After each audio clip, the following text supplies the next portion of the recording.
Os doy la bienvenida a Pro Creative. Yo soy Iván Pachi y hoy me encuentro con Eric Oz para hablar de música y todo lo que rodea también a los algoritmos, branding musical. Lo vais a ver enseguida. Hola Eric, ¿qué tal? Un ¿Cómo placer. estás? Qué ganas Bienvenido. teníamos de venir a verte. Bienvenido aquí a Pro Creative. Te mando un fuerte abrazo y un fuerte saludo de todo el equipo de Safe Creative, que además ya teníamos ganas de poder tenerte aquí y hablar de la industria de la música desde otro punto de vista que no es el creativo, sino que es el que ayuda a los creadores y a los músicos también a darse a conocer, a desarrollar sus carreras comerciales y musicales. Y porque eres coautor del libro Rock y Arte y Estética, junto con Lorena Montón. Pues bienvenido. Muchas gracias, Iván Pachi. La verdad es que estoy súper contento de poder charlar un poco con vosotros, de ir un poco en profundidad también de qué es la industria musical a nivel creativo, hacia dónde van los artistas y que tengan otro punto de vista también los oyentes sobre la necesidad de registrar su trabajo y de proteger su obra. Tú te has realmente posicionado en un segmento que no sé cuánta gente se ha profesionalizado en todo esto, que tiene que ver con el branding musical, la estrategia, consultor de comunicación y marketing musical. Y la misión principal, aunque tú corrígeme, es blindar a los artistas contra el algoritmo, que yo creo que esto es David contra Goliat, pero ahora ya me lo confirmas tú, y lograr la rentabilidad, que desde luego es maravilloso si conseguimos esto. Entonces, dentro de todo esto que he dicho que es tu trabajo, realmente, ¿cómo lo podemos aterrizar para que cualquier artista musical que pueda requerir tus servicios o entender de qué va esto, qué es lo que haces? Mira, realmente ahora los artistas tienen un beneficio, pero también un problema. El beneficio es que hacer música es muy accesible. Hace 20 años grabar un disco costaba 50.000 euros. Ahora puedes grabarlo en el salón de tu casa con una muy buena calidad. ¿Esto qué hace? Que haya mucha más competencia. Como todo el mundo se puede permitir ser artista, ya tener talento y técnicamente ser bueno, eso no es un valor añadido, porque es algo que cada vez está más generalizado. Es como la democratización, es lo que se habla siempre de Evidentemente, es la democratizar. democratización. Cuando democratizas el acceso, haces que haya muchas más personas accediendo y, por lo tanto, generando producto. ¿Qué tiene que hacer el artista ante esto? Se tiene que diferenciar del resto, tiene que encontrar su identidad, tiene que encontrar su discurso, tiene que encontrar su relato. El público ya no conecta solo con la música. A mí me gusta muchísimo The Divine Comedy, que esta semana me ha dado por escuchar este grupo que es de Irlanda del Norte, y tienen un relato, me están constantemente contando cosas, me llevan a otro momento. Pues ese es el trabajo que yo hago con los artistas, les ayudo a encontrar lo que tienen que explicar para hacerse únicos, para diferenciarse de los demás, para que su proyecto no sea una persona que usa un sinte para hacer música, sino que sea una marca con un recorrido y una estrategia futuro también, y que entiendan cómo funciona la propia industria de la distribución musical, porque es muy compleja. Antes los discos, los que tenemos cierta edad nos acordamos, aunque a la gente más joven le parezca algo como muy lejano, pero yo iba a comprar discos al Corte Inglés o a cualquier tienda, yo vivía en una ciudad pequeña, iba a Galerías Preciados, fíjate si te estoy hablando de hace años. Esa forma de consumir música ha cambiado. Ahora la música se consume por medio de unas plataformas de distribución, que es Spotify, Tidal, Amazon, y a nivel profesional el artista lo tiene que distribuir con un software de distribución que es DistroKid. Hay toda una serie de Que para poder distribuirlo tienes que pasar primero por estas distribuidoras. Es condición. Es condicional. No puedes no pasar por ellas. Tienes que pasar por estas distribuidoras. Es condición legal. Es que no hay una forma a nivel técnico, tú no puedes distribuir tu contenido si no trabajas con un colaborador de las plataformas. Y estamos hablando de que nos viene a la cabeza Apple Music, Amazon Music, Spotify, TikTok, Instagram. Tú lo que necesitas es que tu música esté a la disposición de una audiencia cuanto más mayor. Entonces tampoco puedes ir subiendo directamente a cada plataforma. Necesitas una plataforma centralizada, que son las distribuidoras, que hacen que tu música esté subida en el lenguaje que estas plataformas hablan y bien. Entonces no puedes escapar de esto. Tú como artista, aunque seas independiente, tienes que pasar por Apple Music, Amazon y las distribuidoras, que puede ser de Orchard, que está controlada por Sony, DistroKid creo que por Warner. Entonces, por muy independiente que seas, acabas trabajando con multinacionales, porque son las que tienen este software, las que tienen esta herramienta de distribución. Entonces, el artista tiene que entender esto, tiene que entender cómo conseguir llegar a un público que está en estas plataformas de distribución, que están estas DSPs en Spotify, por ejemplo. Se da una paradoja. Estamos en un momento en el que tenemos acceso a un catálogo ilimitado de música, pero a mí me cuesta encontrar música que me guste. Con todo el conocimiento que tienen estas plataformas de mí, ¿cómo puede ser que no sean capaces de ofrecerme música que me interese o música que esté realmente alineada a mis gustos?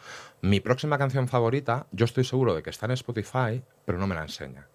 El artista tiene que jugar con esto, tiene que saber cómo funciona para poder llegar al público al que tiene que llegar. Esta cadencia, estos tiempos a la hora de publicar, cómo tiene que ser el pitch, cómo tienes que hablarle a Amazon y cómo tienes que hablarle a Apple, porque hablan idiomas diferentes. Lo que le puede interesar a uno como valor añadido que tiene tu proyecto, seguramente al otro lo que le interesen sean tus cifras, pero habrá otro que si estamos hablando de Beatport o Bandcamp, tienen otros intereses porque es una forma de consumo musical diferente. Entonces, cada artista tiene que tener una estrategia que también es diferente y hay que adaptarla a cada necesidad. Si tú haces música electrónica, ya para terminar esta pregunta, ¿Spotify es tu lugar? Si tú estás haciendo beats, seguramente no. Pues hay artistas a los que hay que explicárselo. Y entiendo que al tener que pasar por estas distribuidoras, les pagan a ellas, la distribuidora te paga a ti. Correcto, es un Con lo cual tienes un intermediario. intermediario más. Es un intermediario, pero realmente cuando hablamos de los ingresos por medio de royalties de las plataformas dentro del consumo digital de la música, es tan poco que no es un objetivo. Ya. Ni siendo Bad Bunny, realmente, teniendo en cuenta las ganancias que un artista de ese nivel está teniendo con sus giras, lo que le puede venir de las escuchas digitales, del streaming, son es pipas. calderilla, Sí. son pipas. Eso se paga tan poco y tan mal y de una forma tan injusta. Yo no conozco ninguna otra industria en la que yo, como creador, si yo hiciese zapatos, yo pongo el precio de venta de mi zapato. Yo mi zapato a ti distribuidor te lo vendo a 5,50 y tú se lo vendes a la tienda a 19,50 y la tienda lo venderá a 40,50 y ganamos todos. Aquí es diferente. Yo creador te doy mi canción, distribuidora, tú se la das a Spotify sin un precio cerrado y Spotify decide cuánto me va a pagar por cada escucha, porque en cada mercado es diferente, depende de la persona que lo escucha. El tiempo que te escucha. El tiempo que la escucha tiene que tener una duración que tampoco es nada transparente este reparto, porque no lo sabemos. Los algoritmos son... No reparten cifras de publicidad, de escucha, de CPM, nada. No es como si trabajas con MetaAds que tienes como cliente un montón de gráficas que tú puedes leer. Te dan los datos que quieren darte, que son muy reducidos, y aún así tú no puedes decidir. Porque si yo soy artista y quiero que la gente me escuche, yo solo puedo ir a 3 plataformas, que son las que ocupan todo el mercado. No es un mercado que esté tan fragmentado. No hay plataformas, hablábamos antes de Beatport o de Bandcamp, están más especializadas en un género, pero yo no recuerdo ninguna DSP, ninguna plataforma de escucha de música especializada en blues, por ejemplo, donde yo sé que mi público, que le gusta el blues, porque yo hago blues, está allí, entonces les voy a dar lo que les interesa. Estamos en un cajón desastre donde, si tú lo piensas fríamente, Spotify en realidad, cuando nos cobra 12 euros, nos está cobrando 12 euros al mes en concepto de que de acceso a un catálogo que no es suyo, porque es de los artistas. Hacen de intermediario. Simplemente nos están dando el acceso a su tecnología. Entonces se están enriqueciendo de la obra de los artistas, pero esto no les repercute a los artistas. Y aparte de lo que hablábamos, que no es transparente este reparto. ¿Por qué me estás dando 0,002, pero si esta canción suena en Brasil es todavía menos, pero en Estados Unidos es todavía más? ¿Cómo está siendo este reparto? Con YouTube entiendo que es igual. Es bastante parecido. Si YouTube es algo más transparente a la hora de hacer los repartos, puede ser más justo, pero sigue siendo muy residual. Luego que es una gran plataforma, es un gran escaparate. Puedes conseguir contratos de patrocinio, puedes conseguir algunas oportunidades más laterales. Al final es una plataforma más de promoción. Antes haciendo discos ganabas dinero, ahora haciendo discos puedes llegar a vender entradas de conciertos. De todos modos, yo creo que en los próximos 5 años esta forma de consumo de la música tiene que cambiar porque no es sostenible. ¿Y con esto podemos mantener nuestra propia marca, nuestra propia identidad o la acabamos perdiendo? Es más importante que yo nunca. Uno de los artistas musicales que he visto que ha evolucionado, ha cambiado y no sé si ha sido una cuestión suya o de marketing, etcétera, pero es Carlos Ares. Sí. Carlos Ares, yo le escuchaba hace años y le escuchas ahora y no es el mismo tío. No es el mismo tío. Aquí hay 2 cosas. No es el mismo artista. Puede que haya decidido de una forma consciente que quiere dar un salto, que quiere cambiar o que quiere buscar un nuevo tipo de público. ¿Pero tú como experto ves que haya habido un cambio por un tema marketing? Habría que hablar con él y con su equipo. Puede que sea de una forma más natural. Yo como músico puedo decidir que me estoy aburriendo, que quiero hacer otra cosa o que quiero llegar a otro tipo de público. Recuerdo el caso de Dover, que era un grupo que hacía un sonido muy Seattle, muy grunge, y de golpe empezó a hacer música electrónica, un sonido mucho más cercano a Confessions de Madonna. Lo hicieron de forma consciente. Realmente, hasta donde yo tengo entendido, ellos habían evolucionado musicalmente. Ya no estaban escuchando Led Zeppelin, estaban escuchando el nuevo disco de Madonna, estaban escuchando... Seguramente les influenció también el Believe de Cher. Estaban escuchando al mercado y estaban escuchando a su público. Pero yo con 15 años era su público y escuchaba grunge. Pero con 28 ya no escuchaba ese tipo de música tampoco. Yeah. Yo me había ido al pop. Entonces, para mí ese caso es una evolución natural. Yo no se lo voy a echar en cara a ese grupo. Me parece una evolución natural. ¿Hay marketing detrás? Sí, desde luego. Como artista quieres vender. En el caso de Carlos Ares, habría que preguntarle a Carlos Ares a qué se debe ese cambio. Pero yo creo que tampoco podemos exigir a los artistas que siempre sean No, obvio, eternos y claro, haciendo claro. lo mismo. Sí. Tú imagínate que Hay algunos que les hoy, funciona bien, pero bueno, tienden a cansarse la mayoría, como todos. como con todo, todos, claro. si yo tuviese que seguir trabajando, yo hace 20 años trabajaba diseñando etiquetas de vino. Si alguien me dice que tengo que estar 20 años más diseñando etiquetas de vino, me tiro por una ventana. Yeah. La vida es cambio, entonces para los artistas también. Lo que se tiene que mantener es tu identidad. Tienes que ser la misma persona. Y si quieres hacer un cambio, tiene que estar muy bien ejecutado y tiene que haber una estrategia detrás. Y con esta estandarización de las redes sociales, de estas plataformas estilo Spotify, Tidal, etcétera, ¿esa estandarización no hace que se vaya perdiendo la personalidad? Aquí hay un problema, que es el consumo algorítmico. Si tú estás más pendiente de tus métricas y de que cada vez te escucha más gente de forma algorítmica, de conseguir oyentes turistas, que Paracaidistas los llamo yo. Vienen, paracaidistas, hacen la misión y se van. Es una buena forma de definirlo. Si tú lo que quieres es esto, lo que quieres es números, los números están vacíos en realidad. Si quieres crecer de forma vacía y de forma algorítmica, estás a la merced del algoritmo y lo pierdes todo, pierdes tu identidad, porque acabas haciendo lo que ves que hace que funcione mejor. En la tendencia. La tendencia, te vas sumando a la tendencia y eso es lo que hace que todo suene igual. Pero si tú, de otra forma, tienes una estrategia en la que vas alimentando a tu comunidad por diferentes canales, que vas hablando por ellos por tus redes sociales, que les cuidas, que los conviertes en fans, que los conviertes en tu comunidad, en tu gente, en un espacio seguro para ellos, no solo no van a ser paracaidistas ni turistas, van a ser oyentes a largo plazo. Van a entender tu relato, van a entender tu discurso. Si tú eres un paracaidista, seguramente no comprarás la entrada para ver a ese artista. No vas a gastarte 50 euros en ir a verle a una sala, ni 150 ir a verle al Wanda, seguramente, a un estadio, una arena grande. Pero si lo llevas escuchando desde hace 5 años, cada semana te va dando nueva información, formas parte de su comunidad, de su tribu, claro que te lo gastas. Me viene al recuerdo este muchacho, que a lo mejor me equivoco del nombre, Íñigo Quintero, el que sacó la canción mitiquísima. Sí, sí. No había familia alrededor suya, no había comunidad, no había... había valores. Había unos valores, pero me refiero de que luego, no sé si fue a la Sala del Sol y estaba medio vacía. Y en Spotify tenía los números que todo el mundo dice, no, yo necesitaría esos números, como me fliparía. Paracaidistas. Bueno, tampoco no le sigo, no le veo en festivales, no le veo en... Bueno, creo que su estrategia ha ido más por componer para otros y ha visto que su forma de consumo musical va por otro camino. También esto tú tienes que tener en cuenta que si tu público tiene 16, 17 años, este no va a tener dinero para pagar entradas para tus conciertos. ¿Cómo puedes monetizar en ese momento? Seguramente tu estrategia B2B tiene que ser que tu manager te consiga fiestas locales, fiestas patronales, donde la entrada sea gratuita. Y allí sí que generas ese branding. Puedes generar esa conexión con la comunidad, porque un adolescente de 16, 17, 18 años lo sabrá que sí, pero es difícil que tengan esta independencia económica. Si tu público tiene 40, 50 años, 35, otro poder adquisitivo, ahí ya viene una estrategia de marketing detrás, de saber dónde está tu público y hasta dónde puede llegar, qué precio puede poner a tu producto, que al final es la entrada de tu concierto. En el caso de Íñigo Quintero, él tenía una comunidad que era muy juvenil también, aparte. Quizás hizo ese concierto demasiado pronto, que es muy probable porque no había generado la comunidad. Sus valores, aunque eran muy marcados, no estaban muy arraigados, pero igual su público era muy joven y no podía pagar esas entradas. Luego también hay una parte que es de picar piedra. Al primer concierto van 10, al siguiente van 15, 20, 40 y vas llenando. Sorprende por los números. Es decir, sorprende por los números, de unos números bestiales de estadísticas en Spotify, siendo número Ya. 1 y tal y demás, y por la calle te lo cruzabas y no... Pero en Spotify los números son muy fantasmales, Ya. porque ¿qué ocurre si yo estoy en mi casa haciéndome una tortilla francesa y tengo de fondo una playlist algorítmica que no para de ponerme a Íñigo Quintero, pero no lo estoy escuchando?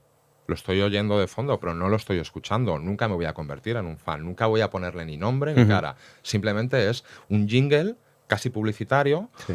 que me está acompañando durante el día. Es lo que yo a veces denomino que ahora Spotify está lleno de música de ascensor o hilo musical. Música algorítmica, ahí no estás construyendo comunidad. La comunidad no se construye en Spotify, de hecho, se construye en otros espacios, en otros canales como pueden ser las redes sociales, como puede ser un canal de Discord. Hay un grupo, ya está bastante consolidado dentro de que es indie, que se llaman Reiko. Es una pareja, han hecho muchas sincros de publicidad, han conseguido colocar su música en varias series de diferentes plataformas. Cuando yo les seguí hace 4 o 5 años, lo primero que hicieron fue escribirme. No porque me conocieran, sino porque les había seguido. ¿Cómo nos has Ujú. conocido? ¿Desde dónde nos escuchas? ¿Qué es lo que más te gusta de nuestra música? Y me preguntaron, ¿irías a un concierto nuestro? ¿Cuánto pagarías? Ya. ¿Qué de información? Y a mis alumnos muchas veces les explico, esta es su técnica y me parece muy correcta. Cuando tienes un volumen de quizás 20, 30, 40 seguidores a la semana, te puedes permitir escribirles y hacer esta pequeña investigación. Y se ponían las manos a la cabeza, ¿cómo voy a escribir a mis seguidores? Pero si la comunicación ahora es bidireccional, Ujú. no solo no te debería de sorprender, sino que lo tienes que hacer, Sí, sí. tienes que escuchar. Y si tienes la posibilidad de escribir uno a uno, porque todavía tienes un volumen que es accesible, es un feedback de primera mano. No te van a hacer la pelota, no tienen por qué. Pero ya te digo yo que, aunque musicalmente con este grupo yo he dejado de conectar porque el tiempo pasa, como hicieron esto, sigo hablando de ellos de forma habitual, sigo mencionándoles, sigo enseñando su música a otra gente y lo sigo poniendo como un buen ejemplo de lo que hay que hacer a la hora de conectar con tu comunidad. Simplemente porque Mm, me escribieron por Instagram para preguntarme qué es lo que me gustaba de ellos. Claro, hay una gran diferencia, por ejemplo, como lo plasmáis en el libro, tanto Lorena como tú, en el de rock y arte y estética, de cómo trabajaban todo esto los grupos de distintas décadas, porque Sí, entiendo que en cada década, más, no sé si cada década, pero bueno, cada X años cambiaban las tendencias, pero no había una comunicación con los grupos. la comunicación era Era unidireccional. unidireccional y sin embargo se generaba alrededor de ellos un halo de misticismo, que también, incluso de exclusividad, si pasaba algo de que los podías tener cerca, que creo que eso también alimentaba esa posición de El estrellas del mito rock, y el ¿no? Y el ídolo, mito y ¿no? el ídolo. Cuando alguien está encima del Y hoy escenario. eso no sé si está igual. Ahora es diferente. Antes la comunicación, lo explicabas tú, era unidireccional. Tú como artista, tu compañía, tu discográfica, controlaba el relato. Solo se sabía de ti lo que se quería saber. A Bonnie Tyler, que es una artista de Gales, se le lanza en Estados Unidos y no se dice que es inglesa. Se le pone una imagen, de hecho, que es muy estadounidense, como muy... El pelo, ese ¿no? pelo Sí, sí, sí. encrespado, la ponían en escenarios que parecían del oeste, Ujú. como una especie de Bonnie Tyler pop muy desgarradora. Era inglesa. Nunca y se le avisaba a los periodistas, no le puedes preguntar de dónde proviene. ¿Por qué? Porque la estamos lanzando con este relato. Esto ahora es imposible, no se puede hacer porque te van a pillar y no tiene ningún sentido. También antes había menos, esto lo explicamos también en el libro, había menos competencia. Las discográficas, cada una lanzaba 5 artistas al año y es lo que Y había, ya. el mercado era mucho más pequeño, ahora hay mucha más competencia. ¿Qué ocurría antes? Que de forma mucho más natural a veces se iban diseñando estos mitos, estos ídolos. Hay muchos casos, pero cuando el punk empieza en el Reino Unido, ellos no tenían la fama como objetivo, desde luego. Tenían otros objetivos, otro discurso y otra filosofía. Van evolucionando, van ocurriendo cosas, luego aparece Blondie en Estados Unidos. La historia de la música es Ujú. muy enriquecedora en este Ujú. aspecto porque pasan cosas continuamente. Pero lo que siempre es común es que aparece alguien, como David Bowie en televisión, Y rompe la estética. rompe con su estética y de golpe hay millones de adolescentes que siempre son los que mueven las tendencias que conectan con él. ¿Por qué? Porque les falta un referente. Bowie conecta con millones de adolescentes en el Reino Unido porque nunca habían visto a una persona andrógina con ese corte de pelo y con plataformas en prime time en televisión, en el Ujú. programa Top of the Pops. Por eso conecta de golpe, porque el mercado estaba saturado de artistas punk y de rock y de otro tipo de sonidos y de golpe viene un tío rarísimo que empieza a hablar del espacio y que no sabemos si es un hombre o una Sí, mujer. yo habitualmente a ese tipo de casos los llamo que se nutren de los huérfanos. Es decir, hay muchísima gente que ya está con ciertas tendencias y demás, y hay personas huérfanas de un contenido que no se les está dando. Yo En la creo, literatura, en la película, en la música, en todo, siempre somos mucha gente que cuando nos aparece algo nuevo, esto es lo que estaba buscando. los huérfanos somos más. ¿Qué ocurre? Que la industria musical, como todas, y las industrias culturales también, tiran a lo seguro. Si me está funcionando el Sigo aquí. reggaetón de este tipo, estos son nuestros referentes, seguimos por aquí. Todos los artistas tienen un arquetipo, todas las discográficas, perdón, tienen un arquetipo dentro de su catálogo. Pero la La vanguardia, artista latina, pechugona. pero la vanguardia de repente es lo Pero que la hace vanguardia es lo que ha hecho que la música cambie y que vayan apareciendo cosas nuevas. Estas vanguardias son las que ahora están más en peligro, porque como todo es algorítmico, no da tiempo a que tengan discurso. Si yo estoy haciendo soy un chaval que estoy en los márgenes, en una ciudad como Madrid o Barcelona, tengo unas tendencias tal, empiezo a tener un discurso como podía ser el punk en los 70s, porque mi comunidad está siendo desangrada, porque no está tan bien, tengo cosas que contar. ¿Qué ocurre con el consumo actual? Lo que se consume actualmente es visual, entonces todo este discurso se diluye. TikTok y Spotify solo van a tomar tu parte visual. Tu mensaje se va a diluir. Entonces entrarás dentro de un mecanismo algorítmico en el que vas a tener que ser domesticado de una forma muy rápida, porque si no, no te darán visibilidad. Volvemos a ser esclavos de los algoritmos. Esto en las décadas anteriores no era tan así. Como no había tanta competencia, tú podías permitirte ser los Sex Pistols y tener un escándalo y que todo el mundo hablase de eso y seguías controlando el relato.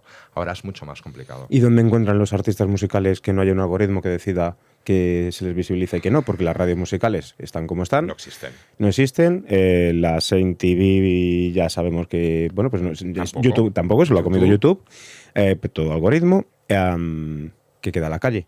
Queda en la calle, queda en los clubs, queda en las comunidades, queda hacer cosas con tu círculo cercano, ir saltando a los siguientes, pero yo tengo que reconocer que estamos en un momento mucho más complejo si quieres hacer algo que no vaya con la corriente de los tiempos. Pero sigue habiendo una escena underground de la que salen cosas. Se sigue sonando la guaracha en ciertos espacios, se siguen reivindicando.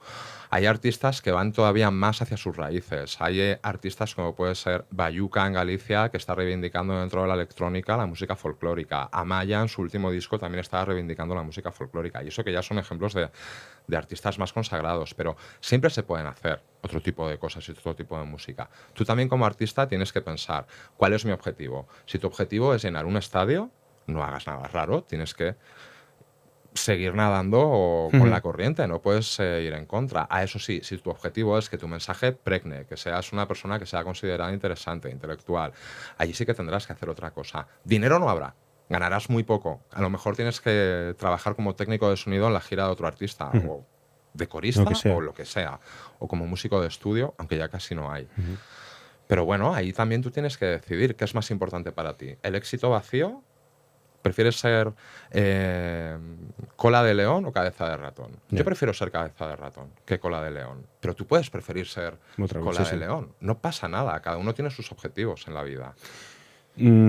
Ahora las tendencias, yo seguramente estoy equivocado, pero tú antes podías hacerte bastante famoso, popular con tu grupo, como solista, etcétera, y podías generar una tendencia de ropa. Sí. Ahora hay marcas de ropa que lo que hacen es directamente sacar alguna canción de vez en cuando. A mí me Las grandes discográficas ahora parece que es Inditex, que no, es o sea, tengo esa sensación. Cupra. Tengo esa sensación. Motor Total, y total, ropa. sí. Este tipo de marcas han visto que este tipo de marcas, es curioso, si las analizas, no tienen valores. No tienen valores como los artistas. Ya. No son emocionales. Necesitan... Les cuestan mucho emocionar. ¿Quién emociona? Emocionan los artistas, porque los artistas sufren, porque los artistas dan la cara, porque les ocurren cosas. Entonces, han encontrado este binomio en el que pueden colaborar con ellos, financian sus carreras y se apropian de sus valores. Es una muy, muy buena estrategia. Al final están financiando las carreras que de otra forma, como ya no hay tanto dinero en el discográfico, no se podría hacer. Esto antes no era así, las marcas tardaron muchos años en darse cuenta. Muchas veces lo explicamos en las charlas. Oasis y Blur vestían de Adidas como marca deportiva constantemente, pero no tenían ningún acuerdo de colaboración con Adidas. Y para Adidas era impensable colaborar con ellos porque hacían ropa deportiva, no hacían ropa para la calle. Claro. Hasta que Run DMC en Estados Unidos no llega a un acuerdo con Adidas para que le vistan y que le empiezan a patrocinar, que fue los 2000, me imagino, quizás un poquito, sí, debía ser por los 2000, es el primer acuerdo de una marca deportiva para financiar a un artista y no a un deportista. Ahí empieza a A romperse esa mezclarse el barrera. lifestyle con... Se empieza a mezclar y las marcas ven que aquí hay un filón, que tú, un artista, el artista, si tiene la sensibilidad para hacer una canción, para hacer un riff, para hacer un verso, también puede tener la sensibilidad para dar su opinión sobre una colección y poder poner su firma. Y eso lo estamos viendo. ¿Por qué no? Si son directores creativos de su propia obra, ¿por qué no van a ser directores creativos de una colección de ropa? Son nuevas formas de monetizar y de buscar sinergias para que también tengan más visibilidad. Son los verdaderos Promotores las verdaderas o... financieras de Ya. las carreras discográficas ahora. En el libro, a mí me ha dejado a entender que quizás la imagen ha matado a... No sé si la estrella del rock, pero sí a el icono pop también. Bueno, también te haces muy esclavo de tu imagen, porque la imagen se puede criticar de una forma mucho más fácil que una canción, porque la canción la tienes que escuchar, pero la imagen solo la tienes que ver. Pero yo no creo que la imagen haya matado a la estrella del rock o del pop. De hecho, para mí, yo no entendería a Elvis sin su imagen y sin su estética. Él entendió muy bien que tenía que hacer marca, que tenía que hacer imagen para poder ser pregnante en el tiempo, igual que los Beatles, igual que David Bowie. Los grandes artistas que se han convertido en ídolos eran muy conscientes de que necesitaban símbolos, de que su forma de vestir, que su imagen formaba parte de su relato, igual que su tono de voz o igual que una coletilla o todo lo que podía hacer que solo fuese suyo, que les identificara. Aparte de que por medio de tu imagen puedes conectar con toda una comunidad. Si vosotros sois darks, emos, vestís de negro y yo visto de negro, algo tenemos en común, algo nos podremos contar. Yo puedo hablar de salud mental y vosotros podéis tener esta preocupación. Son formas de conectar con la comunidad. La comunidad siempre busca verse reflejada en el ídolo. Ya. Entonces, una de las formas es con la imagen y con la estética. ¿Qué género musical, por ir terminando, crees que está sufriendo más los algoritmos? ¿El hip hop? ¿El rock? No. Eh, El rock desde luego. El género musical que más está sufriendo es el rock porque para tocar rock necesitas una banda. Ya. Eso son 5 personas. Los músicos de estudio tienen que cobrar por ir al estudio. Eso sí que sigue siendo bastante más caro de grabar que hacer una base con un sinte, hacer una base más electrónica. Entonces, al ser menos rentable es el que más está sufriendo. De hecho, los jóvenes, las nuevas generaciones, no están nada acostumbradas a escuchar rock. Yo creo que volverá, que habrá un revival. El hip hop, el reggaetón, otro tipo de géneros más urbanos conectan mucho más con la sociedad, pero yo también creo que el rock siempre ha sido muy intransigente. A la hora de fusionarse con otros ritmos, siempre le ha costado mucho. Eran un poco inamovibles, son como señores. Pero la música que nace en la calle, que nace en los márgenes, es mucho más flexible. Se puede mezclar con otros géneros, están mucho más abiertos, porque como no vienen del academicismo, están dispuestos, no tienen los mismos prejuicios. Entonces también creo que son géneros mucho más mutables. Por eso tienen más éxito y la gente conecta más, porque tienen como un horizonte por delante en el que pueden ir mezclando con otros géneros mucho más abierto que el rock. Pero yo creo que el rock volverá. Se me ha ocurrido, no lo tenía aquí, pero claro, hablando contigo precisamente me parece que es muy oportuno hacer esta pregunta, que es ¿cómo te parece a ti el género del K-pop? Yo tengo mi propia idea, concepto cuñadista absoluto. El año pasado estuve trabajando en Corea, haciendo un trabajo allí, etcétera, y entonces me tuve que empapar mogollón del tema del K-pop. Pero en verdad de lo que me empapé fue de marketing, Total. de estrategias de merchandising y yo te diría que como una especie de tendencia a sensación de pertenencia al grupo por parte de las seguidoras, de las fans de cada grupo. Pero, son militantes. Tal cual. Son militantes. Estuve en varias cafeterías, cada cafetería eran pues, templos, auténticos templos, y yo, vamos, lo que me quedé con ellos es que no era una industria musical, era una industria del merchandising y del marketing alrededor o sustentada por la música. Yo creo que el K-pop es el capitalismo dentro de la industria cultural llevado al máximo nivel posible ahora mismo. Son productos diseñados, vienen de academia, realmente es una profesión. Ser artista de K-pop es como ocupación. formación, artista de K-pop. Es una industria que está muy bien engrasada, muy bien diseñada y un soft power político de Corea. Total. Respecto al exterior. Claro. ¿Qué sabíamos de Corea hace 10 años o 15? No sabíamos absolutamente nada, solo que había habido conflictos bélicos, que Estados Unidos había estado interviniendo, etc. Nos habían robado un mundial. Y nos habían robado un mundial. En los últimos años, las series más vistas de Netflix vienen de Corea. Corea ganó un Oscar a la mejor película hace 7 años, creo, 8, por Parásitos. La invasión del K-pop, todo de forma muy discreta y muy silenciosa. De golpe, conocemos mucho más de Corea de lo que sabíamos antes. ¿Por qué? Porque es una herramienta de soft power geopolítico por parte del país. Y muy bien jugada, por otro lado. Es multimillonaria la industria, está llenando arenas en Barcelona, Madrid, otras ciudades en España, en todo el mundo, y no nos estamos dando cuenta. No, y económicamente es una burrada. Es una barbaridad. Es decir, cobran por absolutamente por todo. O sea, todo. Por el Photopass, por poderte hacer por tener un acceso priority, por acceder 30 minutos antes, tienes por que ir 10 minutos al día de un vídeo que uno de los de BTS o cualquiera de estos. Por estar en un canal de distribución del grupo, realmente estás alimentando constantemente a tu audiencia y a tu público hasta la extenuación, pero también exprimiéndoles. Pero esto habla mucho también del sistema capitalista que hay en Corea. Vale. Corea del Sur. Es un reflejo del propio país. Yo creo que la tendencia es que en todo el mundo vamos a ir un poco hacia esta forma de entender la industria, pero de una forma mucho más bajada. Se adaptará a lo que nosotros entendemos, a nuestra cultura y a nuestra forma de consumir. Pero ya los artistas ya están trabajando un poco con esta idea de las eras, que no solo Taylor Swift lo hacía, también está dentro del K-pop.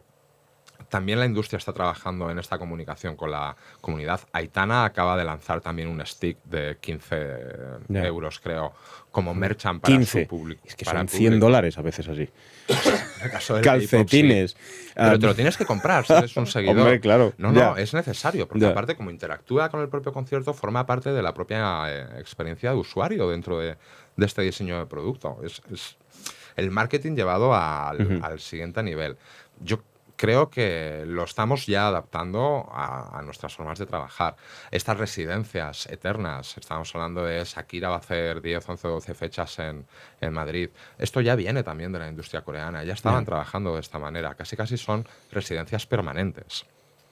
Aparte de las giras por todo el mundo que están haciendo.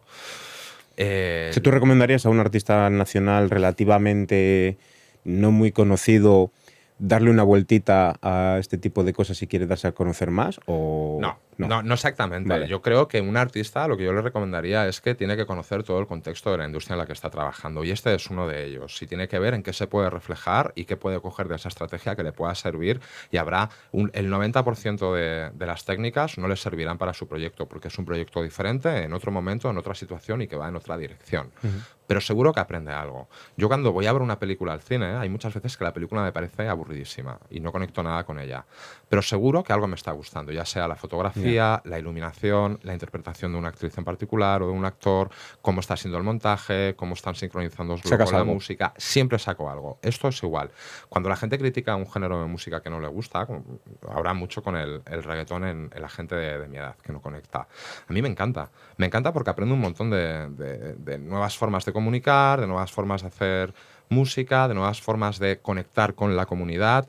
Cuando critican a Bad Bunny, por ejemplo, que ahora está muy en boca de todos, yo pienso, ojalá yo tuviese ese poder de conexión con mi audiencia, ojalá. Yo tengo mucho que aprender de este hombre, de su equipo y de su forma de hacer las cosas. ¿Cómo voy yo a atreverme a criticarle cuando no llego ni a la mitad del potencial que él puede tener a futuro? Yo creo que con el K-pop, un artista que está emergente o ya consolidado debería hacer la misma reflexión. Si ellos están consiguiendo conectar con su comunidad de una forma exponencialmente superior a mí, algo están haciendo que yo puedo aprender de ellos. Por lo menos observar y respetar. Pues desde la observación y el respeto, yo voy a despedir a Eric Oz, también autor del libro Rock y Arte y Estética, no sin antes dejarte toda la vía libre, creativa, cultural y musical, para que en aquella cámara digas, también nos cuentes qué es lo que podemos encontrar en este libro que habías escrito junto a Lorena Montón, que la tendremos aquí pues, la semana que viene, y Y antes de nada, pues darte las gracias de nuevo por haber venido aquí, en nombre de todo el equipo de Safe Creative, que les va a encantar esto que hemos estado hablando y que seguro que les va a valer también mucho a todos los artistas musicales que registran sus obras en Safe Creative. A vosotros por la invitación. El libro, o lo que vais a encontrar, es casi una antología desde los 50 hasta la actualidad, de cómo los grandes ídolos que hemos tenido dentro de la música pop, no solo en el rock, en géneros muy diversos, han ido construyendo su identidad para convertirse en ídolos y cómo entendieron que su proyecto iba mucho más allá de la música, que para realmente conseguir conectar con un público y una audiencia tenían que ir más allá. Y antes de nada, quiero dar solo una recomendación a los artistas que están empezando, que es algo que siempre os lo digo en consultoría. Por favor, registrar vuestras obras. Vuestras obras son vuestras. No es... muchas veces me encuentro que creéis que es muy antisistema, muy punky no registrarlas. Estáis totalmente errados, estáis jugando en vuestra contra. Sí que ese es el consejo que quiero dejaros de aquí al futuro. Si realmente queréis vuestra carrera, queréis profesionalizaros, tenéis que registrar vuestra obra. Pues nada, perfecto, ya tenemos reel. Muchas gracias, Eric, A ti. por la visita. Y a los demás nos escuchamos aquí la semana que viene. Ya sabéis que tendremos aquí a Lorena Montón también para hablar acerca de la industria musical desde otro punto de vista. Así que, lo dicho, muchas gracias por escuchar Procreative y os animo a entrar en safecreative.org para conocer más información acerca de los derechos de autor y para registrar vuestras obras o también vuestras marcas. Y ahora sí, hasta luego.